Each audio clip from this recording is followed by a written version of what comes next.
بسم اللہ الرحمن الرحیم۔ آج کا عنوان حضرت ابوبکر صدیق، خلافت کے بعد بھی عاجزی، انسان دوستی اور خدمت خلق کی زندہ مثال۔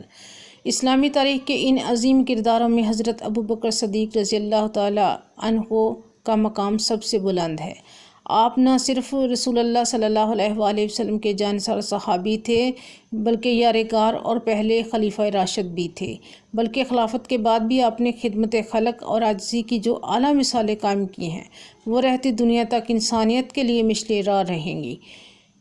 خلافت کا منصب سنبھالنے کے بعد عاجزی۔ جب آپ کو خلافت سونپی گئی تو آپ نے سب سے پہلے اللہ تعالیٰ کا شکر ادا کیا اور انتہائی عاجزی کے ساتھ فرمایا، لوگو مجھے تمہارا حاکم بنایا گیا ہے، حالانکہ میں تم میں سب سے بہتر نہیں ہوں۔ اگر میں اچھا کام کروں تو میری مدد کرو، اگر میں غلطی کروں تو مجھے میری غلطی بتاؤ۔ یہ الفاظ آپ کے دل کی گہرائیوں سے نکلے اور امت کو یہ پیغام دیا کہ قیادت خدمت کا نام ہے، نہ کہ حکمرانی کا۔ خدمت خلق کی عظیم مثالیں۔ حضرت ابوبکر صدیق نے خلیفہ بننے کے بعد بھی مدینہ کے گلی کوچوں میں جا کر بیواؤں، یتیموں اور غریبوں کی ضروریات پوری کرنا ترک نہ کیا۔ ایک واقعہ مشہور ہے، ایک اندھی ضعیف عورت کے گھر میں روزانہ کوئی آ کر صفائی کرتا، پانی بھرتا، کھانا دیتا اور چلا جاتا۔ حضرت عمر کو جب آپ کی خلافت کے دوران یہ واقعہ معلوم ہوا تو وہ حیران ہوئے کہ کون ہے جو یہ کام کرتا ہے۔ جب وہ تعقب کرتے ہیں تو دیکھتے ہیں کہ یہ کوئی اور نہیں بلکہ خلیفہ وقت حضرت ابوبکر صدیق ہیں۔ حضرت عمر کی آنکھوں سے آنسو بہنے لگے اور وہ کہنے لگے، اے ابوبکر، تم نے اپنے بعد والوں کے لیے راستہ مشکل کر دیا ہے۔ بیت المال کا احتیاط سے استعمال کرنا۔ حضرت ابوبکر صدیق رضی اللہ عنہ نے بیت المال سے ذاتی فائدہ لینے کو ہمیشہ ناپسند فرمایا۔ خلیفہ بننے سے پہلے آپ کپڑے کا کاروبار کرتے تھے، جب خلیفہ بنے تو کاروبار چھوڑ دیا تاکہ امت کے معاملات سنبھال سکیں۔ ایک دن حضرت عمر نے دیکھا کہ آپ بازار میں سامان بیچنے جا رہے ہیں تو عرض کی، یا خلیفہ، آپ امت کے سربراہ ہیں، آپ کو بازار جانے کی کیا ضرورت ہے؟ تب فیصلہ کیا گیا کہ آپ کو بیت المال سے معمولی وظیفہ دیا جائے تاکہ آپ مکمل وقت خلافت کے کاموں کو دے سکیں، لیکن اس پر بھی آپ ہمیشہ محتاط رہتے۔ وفات کے وقت آپ نے وصیت فرمائی کہ میری تنخواہ سے جو کچھ بچا ہے اسے بیت المال میں واپس کر دیا جائے۔ دین کی خدمت اور جہاد میں کردار۔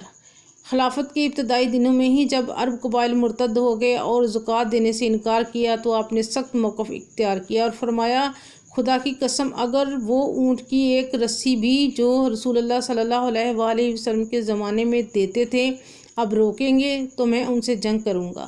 یہ آپ کی دینی غیرت اور امت کی یکجہتی کے لیے غیر متزلزل عزم کی گواہی ہے۔ زندگی بھر تواضع اور انکساری۔ خلافت کے باوجود آپ کی عاجزی کا عالم یہ تھا کہ خود اپنے کپڑے دھوتے، اپنے جانوروں کو خود چراتے اور کھانا خود بناتے۔ آپ فرمایا کرتے، جب تک جسم صحت مند ہے اور ہاتھ کام کرتا ہے میں کسی پر بوجھ نہیں بنوں گا۔